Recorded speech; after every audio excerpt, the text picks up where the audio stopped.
नमस्कार सभी प्यारे प्यारे छोटे बहन भाइयों को। मैं गार्गी सारस्वत एक बार फिर से टीचिंग एग्जाम TWA के प्लेटफॉर्म पर आपका स्वागत करती हूँ। बहुप्रतीक्षित वीडियो है भैया आपकी कि कोलबर्ग का सिद्धांत ऐसा बताओ कि दिल गार्डन गार्डन हो जाए, जैसे जीन पियाजे की ट्रिक बताई वैसा ही। तो फिर आप दिल को थामो और हो जाओ तैयार और 10 मिनट अपने मुझे दे दो और एक नंबर अपनी पॉकेट में छन छना लेना। चलिए, तो कोलबर्ग भैया का जो सिद्धांत है उस पे अगर बात करें तो भैया जी की जो थ्योरी है, भैया जी की थ्योरी में ना 3 तो लेवल हैं, स्तर हैं और 6 स्टेजेस यानी 6 अवस्थाएं हैं। बहुत अच्छी बात है भैया, 3 लेवल और 6 अवस्थाएं भैया जी की अपनी पूरे सिद्धांत में। भैया जी बच्चों को ना अलग अलग कहानियां सुनाते हैं, अलग अलग उम्र के बच्चों को मतलब एक ही कहानी सुनाते हैं। कहानी है हिंज की। हिंज नाम का बंदा है, कहीं भी मान लो कहीं रहता है। अब उसकी पत्नी जी बीमार है, पत्नी बीमार है, पत्नी को कोई ऐसी बीमारी है जिसका इलाज के लिए हिंज को बड़ा पैसा खर्च होगा। हिंज तक खबर पहुंचती है कि भैया एक केमिस्ट है जिसने ये दवाई बनाई हुई है। हिंज भागा भागा जाता है, भैया जी दवाई दोगे क्या? अगला आदमी कहता है काहे पैसे हैं तो ले जा दवाई, नहीं है तो मैं किसी बड़ी कंपनी को बेचूंगा और वहां से कमाऊंगा मुनाफा। हिंज कहता है कि भैया जी पैसे कम हैं लेकिन चुका दूंगा धीरे धीरे करके। भैया जी मना कर देते हैं। अब हिंज के सामने दुविधा है कि वो चोरी करे या फिर पत्नी को क्या करे, मर जाने दे। अब यही कहानी जैसे मैंने आपको सुनाई, यही कहानी कोलबर्ग भैया जी ने अलग अलग उम्र के बच्चों को बताई। अब अलग अलग उम्र के बच्चों की जब मैं बात करती हूँ तो मैं कहती हूँ 3 स्तर हैं, तो 3 अलग अलग उम्र के बच्चों को कहानी बताएगी। 4 से लेकर 10 साल की उम्र पहला स्तर माना जाएगा। फिर 10 से लेकर 13 साल की उम्र के बीच के बच्चे दूसरे स्तर के बच्चे थे। और फिर 13 साल से ऊपर के बच्चे, 13 ईयर प्लस के बच्चे जो थे वो तीसरे लेवल के या तीसरे स्तर के बच्चे थे। ठीक सा? अच्छा जी, इन्होंने पूरी कहानी के बेसिस पर तीन तीन क्या बता दी, इस आपके स्तर बता दिए, 3 लेवल बता दिए और हर एक लेवल के अंदर दो दो स्टेज यानी अवस्थाएं बताई। इन्होंने कहा कि पहली जो आपका स्तर है उसका नाम अंग्रेजी में प्लीज याद कर लेना। आप कहोगे नहीं हम हिंदी से मोहब्बत करते हैं, अंग्रेजी सौतेली मम्मी है। मैं कहूंगी भैया काम आ जाती है मम्मी सीटेट के एग्जाम में। कारण क्या है, हिंदी में पता है क्या आएगा? पूर्व परंपरागत, पूर्व रूढ़िगत, पूर्व नैतिक, कुछ भी आ जाएगा लेकिन अंग्रेजी में प्री कन्वेंशनल ही बोला जाएगा। तो प्री कन्वेंशनल पहली स्टेज जिसके अंदर दो आपके अवस्थाएं, फिर कन्वेंशनल आपकी सेकंड स्तर जिसके अंदर दो अवस्थाएं, फिर पोस्ट कन्वेंशनल आपका तीसरा स्तर जिसके अंदर दो अवस्थाएं रहेंगी। तो सबसे पहले को आप प्री कन्वेंशनल लेवल बोलते हो, हिंदी में आप इसे प्राक रूढ़िगत, पूर्व रूढ़िगत, पूर्व परंपरागत, पूर्व नैतिक भी बोलते हो। इसको याद करने का एक ही ट्रिक है, यहाँ बच्चे की नैतिकता रिजल्ट पर डिपेंड करती है। अगर रिजल्ट उसके फेवर में है तो वो बोलेगा ये चीज तो बहुत अच्छी होती है नैतिक, और अगर रिजल्ट उसके फेवर में नहीं है तो बोलेगा ये चीज गलत होती है। इसमें पहली स्टेज बच्चे की है दंड और आज्ञाकारिता उन्मुखता, पनिशमेंट एंड ओबीडियंस ओरिएंटेशन। यहाँ बच्चा अपने आप को ओबीडियंट इसलिए दिखाता है क्योंकि लठ की मार से डरता है भाई। तो यहाँ परिणाम, क्योंकि लठ पड़ सकता है इसीलिए बच्चा शराफत का पुतला है। तो परिणाम अच्छा है या बुरा, यानी बाह्य कारण आ जाए कि कौन सी अवस्था होती है या कौन सा लेवल होता है जिसमें बच्चे की नैतिकता बाहरी परिणामों से निर्धारित होती है। और बाहरी परिणाम में भी क्या कि अच्छा है परिणाम या बुरा, परिणाम शब्द अच्छा या बुरा ये इस स्टेज का की पॉइंट है। और जब पूरे पूरे क्वेश्चन को पढ़ने के बाद लगे कि बच्चा पिटाई से, दंड से बचने के लिए शरीफ बन रहा है तो समझ लेना सबसे पहली stage punishment and obedience orientation यानी दंड और आज्ञा पालन उन्मुखता। बच्चा को पता है अगर नियम नहीं माने तो लठ टूट जाएंगे साथ। दूसरी स्टेज है जिसे साधनात्मक सापेक्षवादी उन्मुखता कह लो, विनिमय या अदला बदली का भाव कह लो, इसे ही अहंकार की अवस्था भी कहते हैं। क्या कहते हैं? इसे ही अहंकार की अवस्था के नाम से भी जाना जाता है। अंग्रेजी में इसे बोलते हैं इंस्ट्रूमेंटल रिलेटिविस्ट स्टेज। इंस्ट्रूमेंटल रिलेटिविस्ट स्टेज यानी तुम मेरा कुछ फायदा करोगे तो मैं तुम्हारा कुछ फायदा करूंगा, अगर तुम पैसे दोगे तो बदले में मैं तुम्हें दवाई दूंगा। तो साधनात्मक सापेक्षवादिता अहंकार की स्टेज, या फिर विनिमय की स्टेज, या फिर पारस्परिकता रेसिप्रोकल, क्योंकि रेसिप्रोकल का भी मतलब होता है तू मेरे लिए मैं तेरे लिए, अगर तू मेरे लिए नहीं तो भाग, तू कौन, मैं भी नहीं जानता। तो पारस्परिकता की स्टेज के नाम से भी इसे पूछ लेते हैं, याद रखना ये इसके कीवर्ड हैं बेटा। पारस्परिकता यानी रेसिप्रोकल स्टेज आएगी, तो इस स्टेज को आप कहते हो कि तू मेरे लिए और मैं तेरे लिए। तो तुरंत समझ जाना कि पहले लेवल की दूसरी स्टेज की बात हो रही है, जहां सिंपल बात हो रही है कि अगर तुम मेरे लिए तो मैं तुम्हारे लिए। ठीक साहब। उसके बाद आते हैं सीधे लेवल नंबर 2 पर। लेवल 2 क्या है कि अब है कन्वेंशनल, पहले था पूर्व परंपरागत, जब बच्चा 4 से लेकर 10 साल, अब 10 से लेकर बच्चा 13 साल की उम्र का होता है। यहाँ नैतिकता किस पर डिपेंड करती है? समाज पर। समाज जो कह दे वो सही, समाज जो कह दे कि बेकार तो वो बेकार। तो यहाँ याद रखना इसमें दोनों जो स्टेजेस हैं वो टोटली कहीं ना कहीं समाज को सपोर्ट करती होंगी। तो इस स्टेज को, इस लेवल को क्या बोलते हैं? इस लेवल को बोलते हैं कन्वेंशनल, यानी परंपरागत, नैतिक या रूढ़िगत। इसकी पहली स्टेज यानी ओवरऑल थर्ड नंबर की स्टेज बनती है, थर्ड स्टेज बनती है अच्छा लड़का या अच्छी लड़की, गुड बॉय या गुड गर्ल स्टेज। इसको एग्जाम में बोलते हैं गोल्डन रूल, स्वर्णिम नियम वाली अवस्था कौन सी है? तो भैया सीधा स्वर्णिम नियम है कि दिमाग ही नहीं लगाना, समाज जिसको मानता है रे अपन को भी मान लेना कि भाई तुम है ना घूंघट काटोगी, कि अरे समाज में अच्छी अच्छी बहू की निशानी घूंघट काटना होती, मैं भी बड़े होके घूंघट काटूंगी।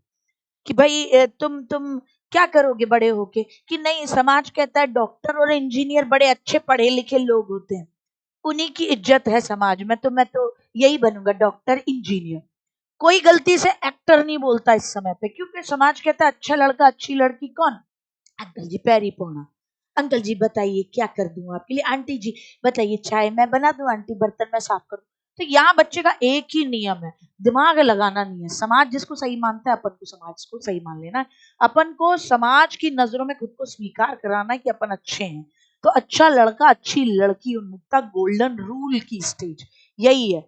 यानी यहाँ बच्चा कहता है गंदे लोग चोरी करते हैं, छी छी, अच्छे लोग तो चोरी करते ही नहीं है, समाज में अच्छा बनना है। यहाँ बच्चा जो भी काम करेगा ना वो दूसरों का अनुमोदन पाने के लिए, दूसरे उसको स्वीकार करें, कुल मिलाकर समाज उसे अच्छा बोले, वो इसलिए काम करेगा क्योंकि उसको डर है कि अगर वो अच्छा काम नहीं करेगा तो समाज उसको लतिया देगा, निकाल देगा, निष्कासित कर देगा। इसी के अंदर नेक्स्ट आपका जो स्टेज आती है, ओवरऑल फोर्थ स्टेज आती है कि कुछ भी हो जाए प्राण जाए पर नियम न जाए, इसे बोलते हो कानून और नियम की अवस्था। कानून का पालन करेगा, सामाजिक व्यवस्था के प्रति सम्मान, कहेगा यार चोरी इसलिए नहीं करनी क्योंकि समाज की व्यवस्था बिगड़ जाएगी। ये की पॉइंट पकड़ लेना कि समाज की व्यवस्था बिगड़ जाएगी, या कानूनों का हर हालत में पालन होना चाहिए, कर्तव्य हर हालत में पालन होना चाहिए। तो समझ जाना फोर्थ स्टेज की बात कही है जिसका नाम है कानून और नियम की अवस्था, सामाजिक व्यवस्था के प्रति सम्मान की अवस्था। थर्ड का की पॉइंट है कि बच्चा समाज से स्वीकृति चाहता है, इसे ही गोल्डन रूल कहते हैं। फिर आता है आपका थर्ड लेवल। थर्ड लेवल जिसे आप बोलते हो पोस्ट कन्वेंशनल, उत्तर रूढ़िगत, उत्तर नैतिकता या उत्तर परंपरागत स्टेज, 13 साल से ऊपर का है। अब नैतिकता न तो समाज पर है न ही परिणाम पर, अब नैतिकता खुद के विवेक पर है।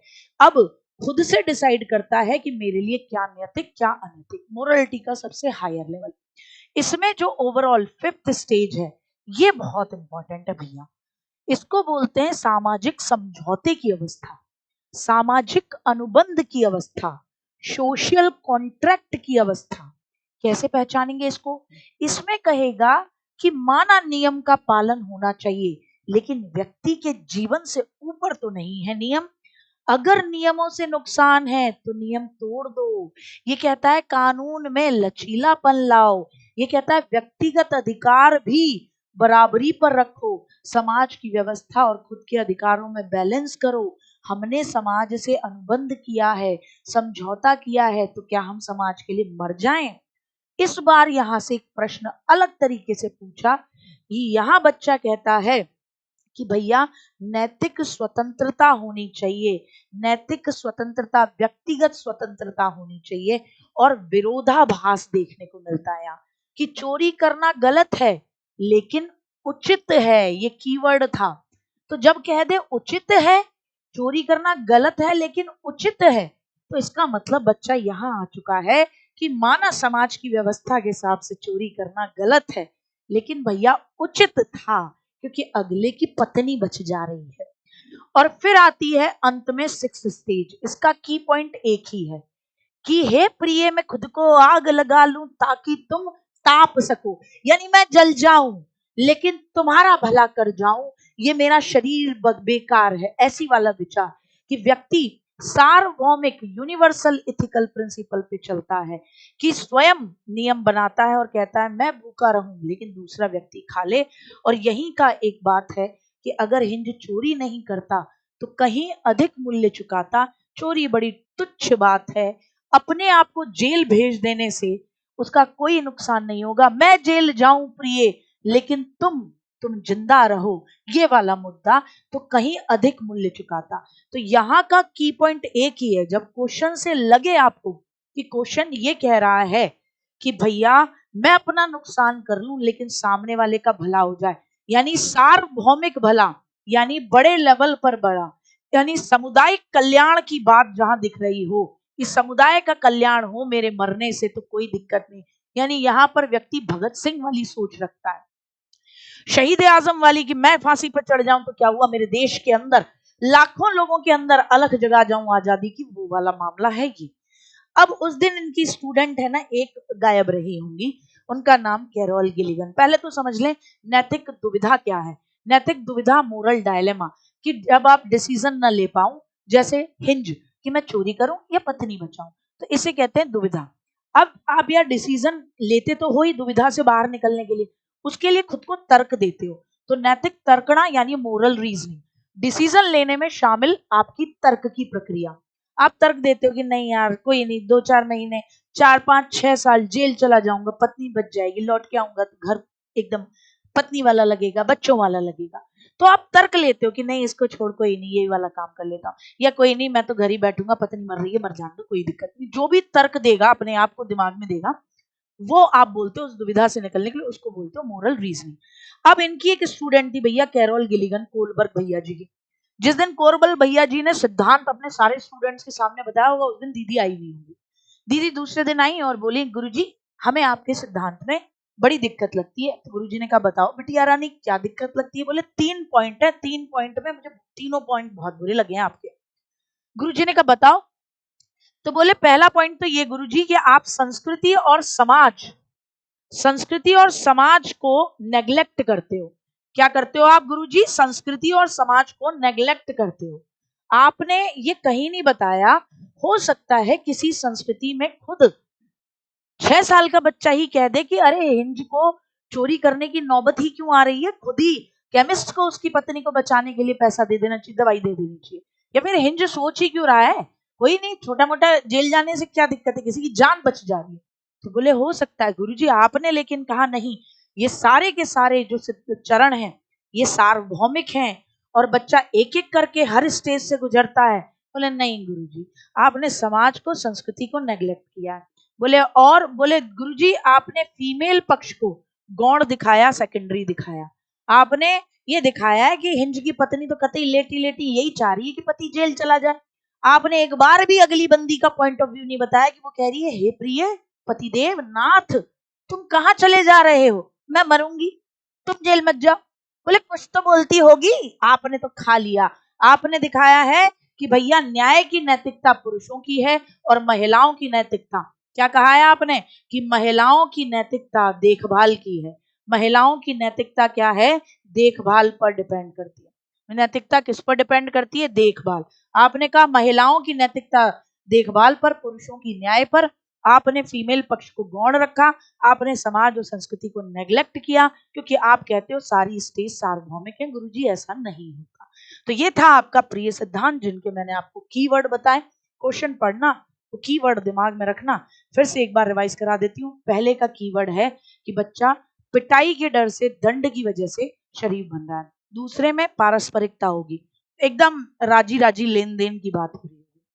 तीसरे में स्वर्णिम नियम, गोल्डन रूल की बात हो रही होगी, अच्छा लड़का बनना चाहता होगा, यानी समाज स्वीकार करे। चौथे में समाज के नियम हर हालत में पूरे होने चाहिए। पांचवे में नियम का टूटना उचित मान लिया जाएगा विशेष परिस्थितियों में, व्यक्ति से ऊपर नियम नहीं रखे जाएंगे। और छठे में कि मैं सर्वस्व त्याग दूं लेकिन विश्व का कल्याण हो, ऐसी वाली मामला। तो फिर मिलते हैं आगे आपके लिए जो भी इंपॉर्टेंट आपके लिए वीडियो होंगी उन टॉपिक्स के साथ। जय हिंद, जय भारत। अगर टीचिंग एग्जाम TWA चैनल को सब्सक्राइब नहीं किया है तो फटाफट से कर लीजिए, और साथ ही साथ आपके लिए कंटेंट की मैराथन चल रही है, जिनकी PDF भी आपको बिल्कुल निःशुल्क दी जा रही है टारगेट विद अंकित के एप्लीकेशन पर। तो पढ़िए, करिए रिवीजन और छा जाइए इस बार के सीटेट में। फिर मिलते हैं अगली वीडियो में।